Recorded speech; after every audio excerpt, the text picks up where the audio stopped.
Emma Williams, 19, storms into the living room clutching a printed bank statement. Her hands are shaking.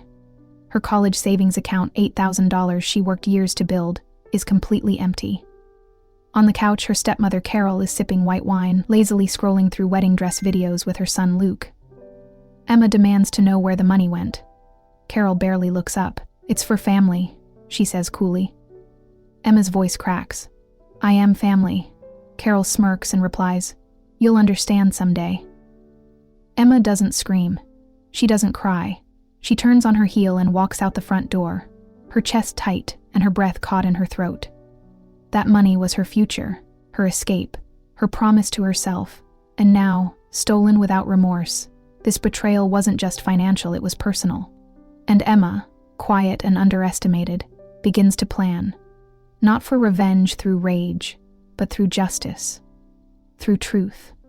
Emma Williams had never known what it felt like to belong in her own home. After her mother passed away when she was only 8, the world grew colder. 2 years later, her father married Carol, a woman with a brilliant smile and a chilling undertone of control. Carol came with a son, Luke, the same age as Emma. Carol dressed Luke in expensive clothes, gave him the latest gadgets, and threw elaborate birthday parties. Emma, on the other hand, received practical hand-me-downs and forced smiles.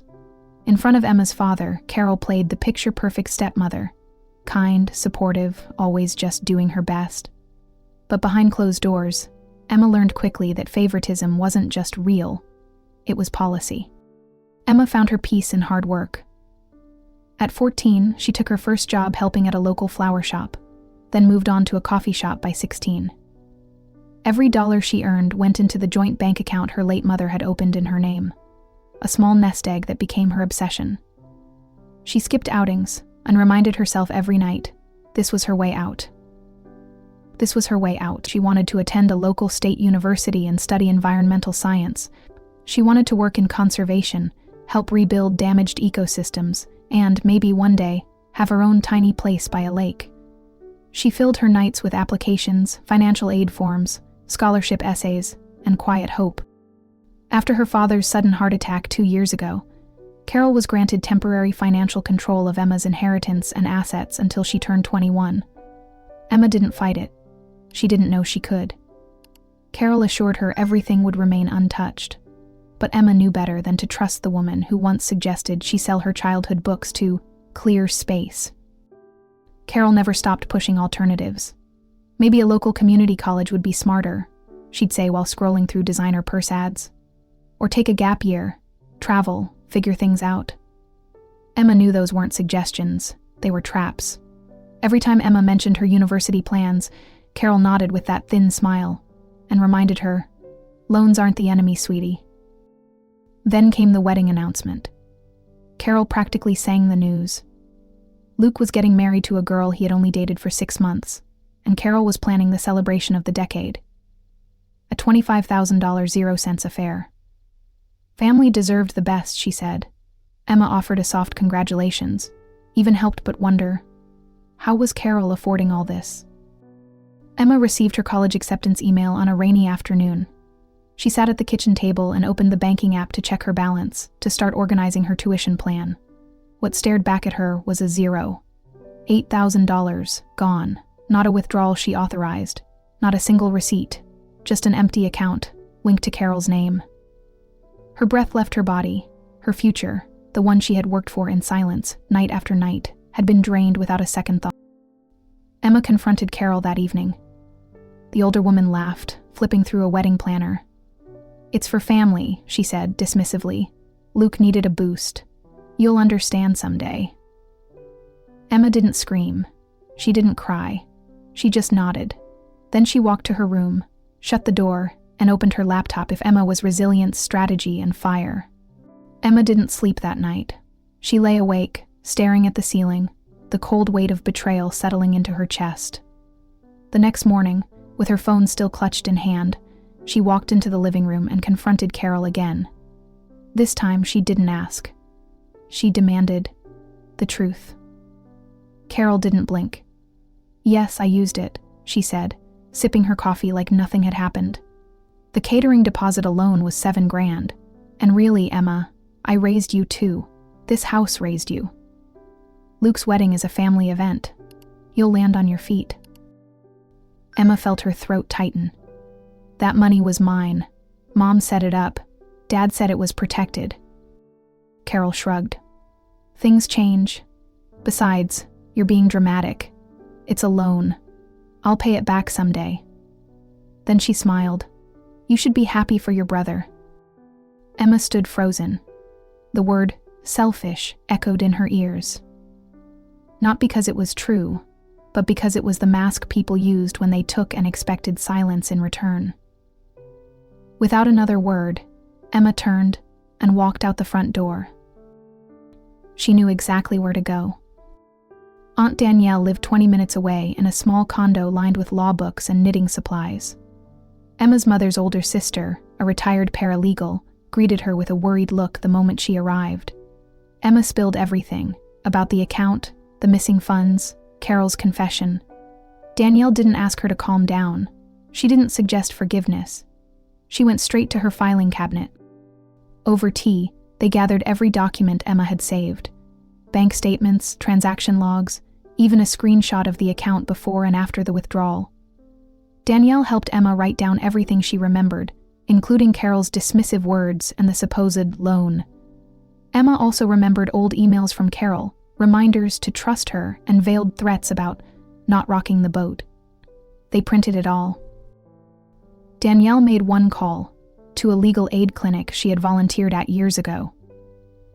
That weekend, Emma sat across from a young lawyer named Becca, who listened carefully, asked questions, and finally said, "You have a case." Becca explained that even though Emma was under 21, Carol had a fiduciary duty, legal responsibility, to preserve the funds left by her father. Using that money without Emma's consent for someone else's benefit could qualify as misappropriation. Emma might not recover all $8,000, 0 cents, but they could file a civil suit and freeze any remaining funds. Becca agreed to take the case pro bono, and Danielle promised to support Emma through every step. Meanwhile, Carol moved forward with wedding preparations like nothing had happened. She boasted to neighbors about the ice sculpture, showed off sample centerpieces, and raved about Luke's custom suit. She had no idea that Emma wasn't sulking, she was strategizing. That beneath her silence was a legal fire building. For the first time, Emma felt something she hadn't in months: power. She didn't have to scream to be heard. She just had to fight back, and she would. The court date was approved. Emma held the stamped documents in her hand, her heart thudding. It was real now. She wasn't just reacting. Becca, her lawyer, advised her to serve the notice quickly. It had to be done formally, publicly, and by the book. That meant no warning, no confrontation, just truth, delivered with precision. The opportunity came at Luke's wedding rehearsal dinner. Emma didn't want to be there, but Aunt Danielle insisted it was the right moment. Strategic and unforgettable. Emma arrived early, wearing a simple black dress.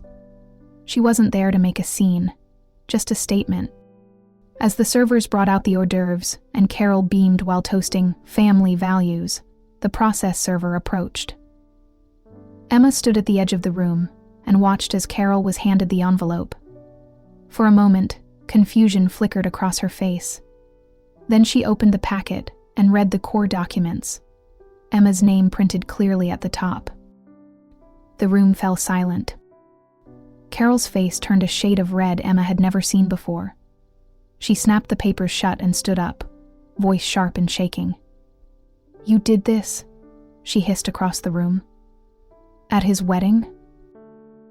Emma didn't flinch. She didn't answer. She simply turned and walked away. The next morning, her phone buzzed. A message from Luke. "You really had to ruin the vibe. I thought we were better than this. You were acting crazy." Emma read the message once and deleted it. She didn't need their approval. She needed justice. When the hearing date arrived, Emma walked into the courthouse wearing the same black dress. Aunt Danielle sat beside her, clutching a leather folder full of documents. Becca was calm, collected, and prepared. Carol arrived late, wearing oversized sunglasses and flanked by a lawyer who looked annoyed before the session even began. She offered no greeting, only a tight jaw and fake composure. Inside the courtroom, Becca presented the case with clarity and force. She showed the judge the original account documents, noting that Emma's name and her mother's signature were on the account. Carol's attorney argued that Carol was acting in Emma's best interest, that the wedding was a family investment, and that Carol had implied consent. That's when Becca introduced a transcript from Emma's confrontation with Carol, recorded by Aunt Danielle during a legal consultation. Carol had clearly stated that Emma didn't need to know, because kids don't know what's best for themselves. The judge's expression shifted. Carol was asked directly if she had received permission from Emma to use the money. She hesitated, then lied. Yes, Emma knew. Becca immediately played the recording. The courtroom was still as Carol's lie echoed from the speakers. Her credibility shattered, her excuses collapsed, and for the first time in this entire ordeal, Emma saw Carol's mask slip, not with anger, but with fear. During the second week of evidence review, Becca sat Emma down in the tiny conference room with a stack of documents. She looked unusually serious. Emma's stomach twisted as Becca slid a copy of an old notarized form across the table. At the top, it read, "Power of Attorney, Full Access." Emma scanned the page. Her mother's name was there, so was Carol's. But the signature at the bottom? It wasn't her mother's. Not even close. "This was used to access your mother's original savings account," Becca said gently. "The one that was converted into your college fund after she passed." Emma's throat tightened. "Are you saying this is fake?" "I had a forensic handwriting expert look at it," Becca replied. "It's not authentic. This wasn't just misappropriation. This was premeditated fraud." Emma stared at the page, her mind spinning. This account wasn't just money. It was her mother's final act of love. A safety net for her daughter. A bridge to a future she wouldn't live to see. And Carol had forged her way into it, violated it, stolen it. She couldn't breathe. Emma stood up, bolted from the room, and made it to her aunt's car before the tears came. She collapsed into the passenger seat, her hands shaking. Danielle didn't ask questions. She just reached over and gripped Emma's hand. "You are not crazy," she whispered. "You are not wrong. This is real. And we are going to make it right." For a long time, Emma just cried. Not the quiet tears of frustration she was used to, but full guttural sobs. Grief for her mother, rage at her father's trust being betrayed, and a deep, aching sorrow for the years she spent blaming herself for not being stronger, louder, harder. Back in court the next day, Carol walked in with a different energy. The arrogance was gone, her posture stiff, her eyes scanning every corner of the room, as if trying to locate an escape hatch. She had spoken to her lawyer. She had heard the warning. Becca submitted the forged document into evidence, along with expert analysis proving the signature was fraudulent.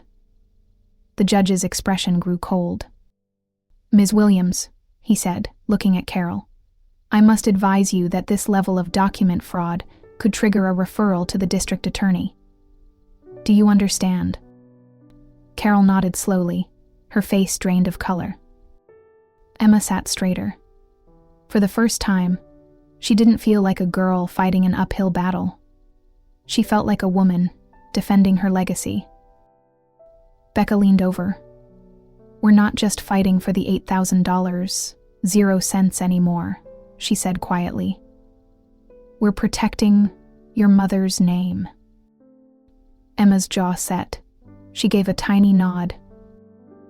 That afternoon, Becca requested an injunction to freeze Carol's remaining assets, pending further investigation. The judge granted it. Carol's lawyer looked stunned. As court adjourned, Emma stood outside the courthouse steps, the wind lifting strands of her hair. She didn't feel victorious, not yet. But she felt aligned. She knew the truth now. This wasn't about petty family squabbles. This was theft, betrayal, and deliberate erasure of a mother's love. And Emma wasn't going to let that stand. Carol's lawyer approached Becca the following week with a settlement offer. $5,000, 0 cents, in exchange for dropping the lawsuit and signing a non-disclosure agreement. Becca passed the message to Emma, who read it with a bitter laugh. Carol still didn't get it.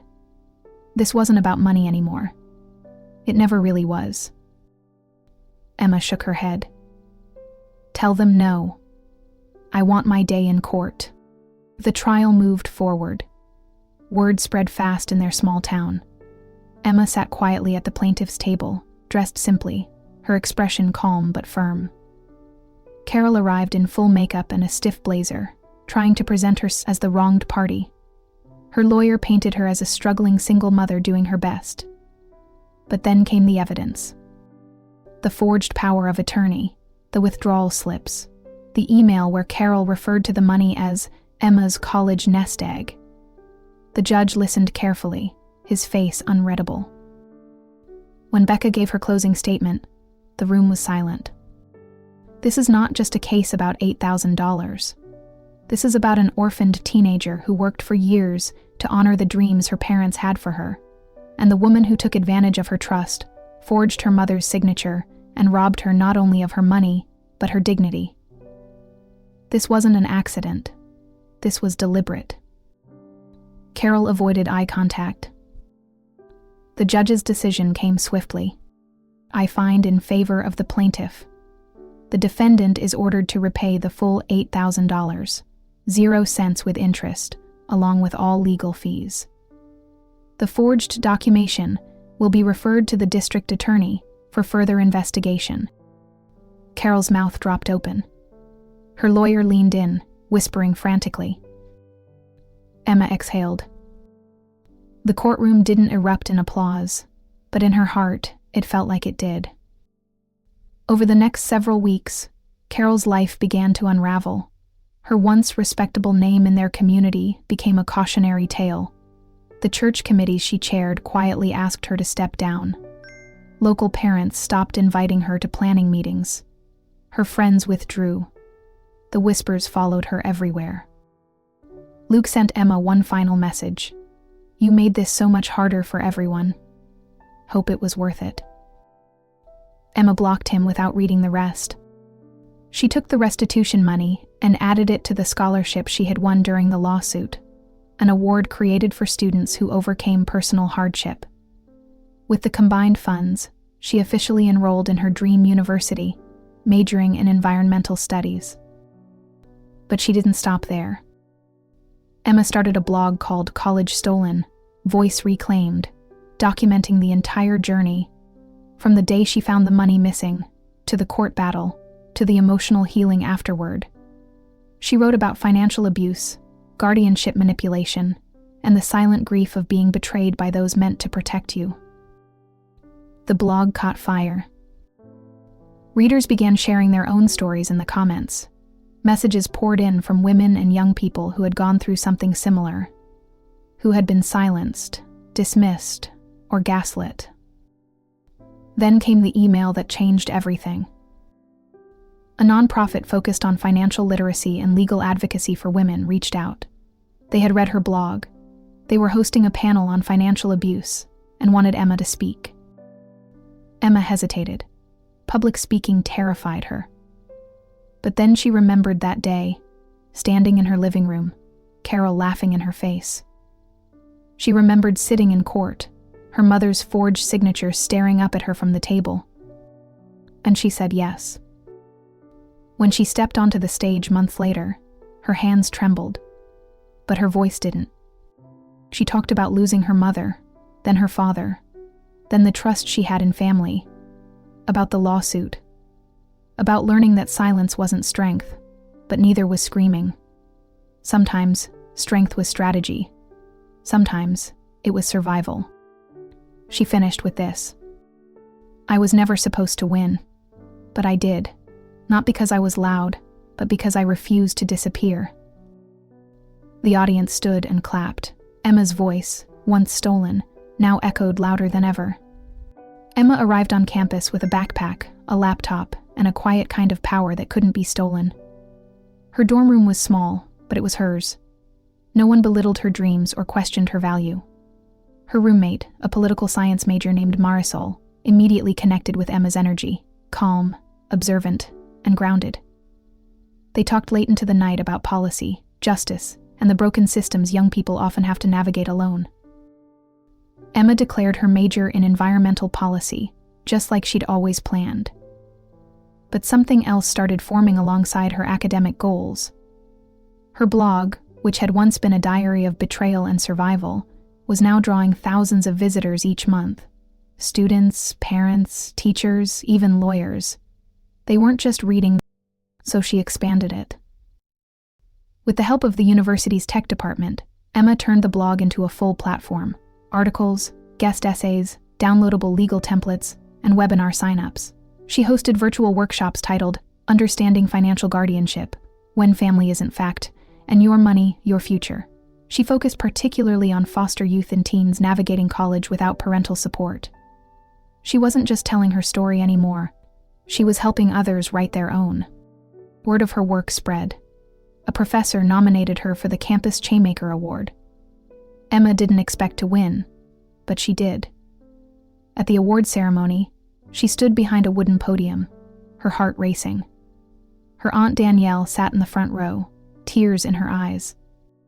"I want to dedicate this award," Emma began, her voice steady, "to every young person who has ever been told they're too sensitive, too dramatic, too weak to stand up for themselves.